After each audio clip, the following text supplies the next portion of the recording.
up, everybody? It is Thursday, December 10th. Stocks were mixed. We had the Dow and S&P down and the NASDAQ up. Hey, did you see the IPO for AirBNB? Opened up at 148. That was more than double what they anticipated. I think it was priced at 68. It opened up at 147, 148, 100 billion market cap. Things are getting crazy here. I think I mentioned yesterday on my video that when I spoke about the put-call ratio a couple of days ago, and I went back 14 years of data, I could not see a number this low. I'm talking about the 10-day average of the put-call ratio. Somebody left a comment saying, hey, he checked it out on his Bloomberg terminal and found a 10-day ratio of the put-call average that actually was lower. It was 0.42. And guess when that was? That was in 2000 at the peak of the dot-com bubble. So it's getting really frothy. The only thing I would say now, what's different is that, and I think I did mention this yesterday, what's different now is, we've got unprecedented, massive fiscal stimulus. I'm going to talk about that in a minute.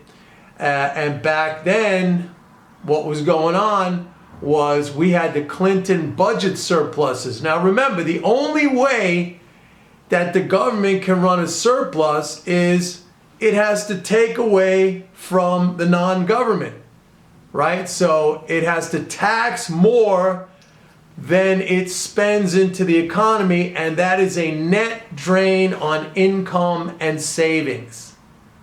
So that explains why, or that's at least one of the reasons, and I think it's an important reason why the bubble burst in 2000.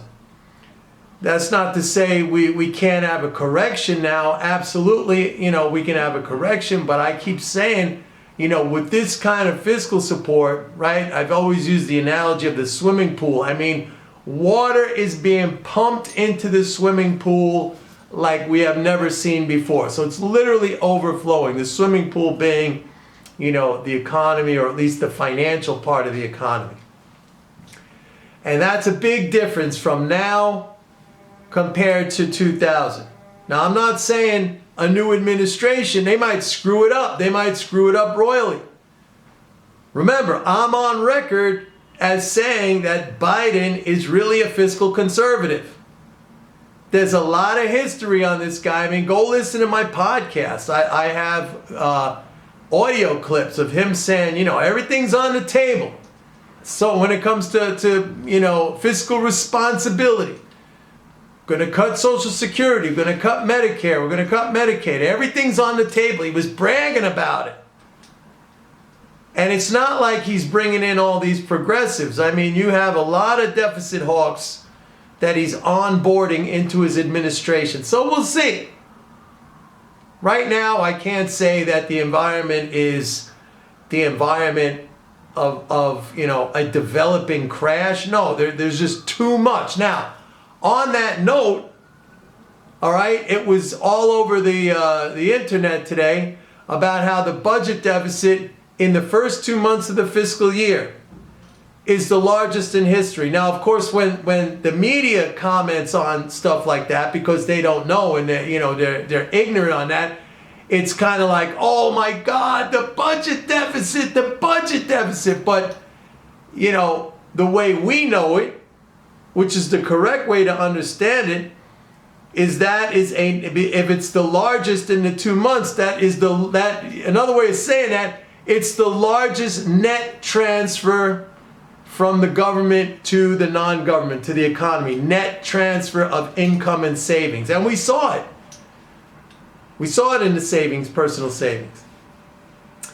So I love that, because everyone looks at that, oh, that's it, we got to sell. And then I look at that and I'm like, man, let's hope that continues, because that's keeping everything up. All right, so we had, what else was going on? Oh, ECB meeting today. They announced another, they're increasing their asset purchases by 500 billion euros going through 2022. You know, that's, I mean, in a vacuum, all else equal, that's negative, that's bearish. I mean, when you're stripping out assets, when you're stripping out income, you know, it's not stimulus. This is Einstein's definition of insanity, just doing the same thing over and over again and expecting a different result every time. I mean, that's what they do. That's what they do. And ordinarily, that should have been bearish. And maybe you can say that it was because we had a pullback in stocks, not the NASDAQ, but we had a pullback in the Dow and the S&P. The euro rallied. Gold didn't do that much. We're about, 1838, 1840, something like that. There's a lot of now negativity. I wouldn't say a lot, but there's negativity hanging over the British pound because of, you know, the whole Brexit thing. But I've been saying, and I've said this going on 5 years. Well, you know, going back to the original Brexit vote, long term, fundamentally, it will have zero effect on the pound. And as a matter of fact, it actually could have a very positive effect on the pound. And, you know, we saw the pound has recovered from the post-Brexit sell-off. I mean, well, I said it the other day. It's like, what, 7% down from where it was prior to the vote in 2016. Big deal. Right? Big deal. It's not like it got crushed and it stayed down because of some fundamental, no. It has nothing to do with the currency. It has nothing to do with the currency. As a matter of fact, I said, you know, last time, and I just said, it actually can be bullish on the currency. What else? Oh, oil. Oil got squeezed higher. Now look, a lot of people were asking me about oil today because yesterday I said, man, those numbers, and I'm not the kind, I don't, you know me, I don't do headline stuff. If it comes out, you know, to some big headline like, oh, inventories are way up, I don't jump on that like everybody else and sell. I'm very thoughtful about these things, but I have to say, you know, those were some shocking numbers, not just on the inventory side, but on the demand side, on the export side. There's an old saying, you know, because people say, well, the market always tells the truth. You know, if you ever read that book, Reminiscences of a Stock Operator by Jesse Livermore, and I always recommend it to people. It's a great book. He says, you're right, the stock market doesn't always tell the stock market always tells the truth, but it doesn't always tell the truth on an instant.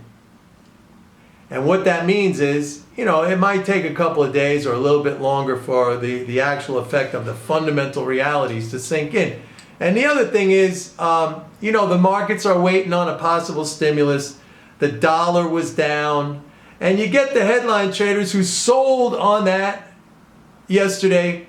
And when it didn't collapse, what do? They're buying it right back. The day traders and the overnight traders.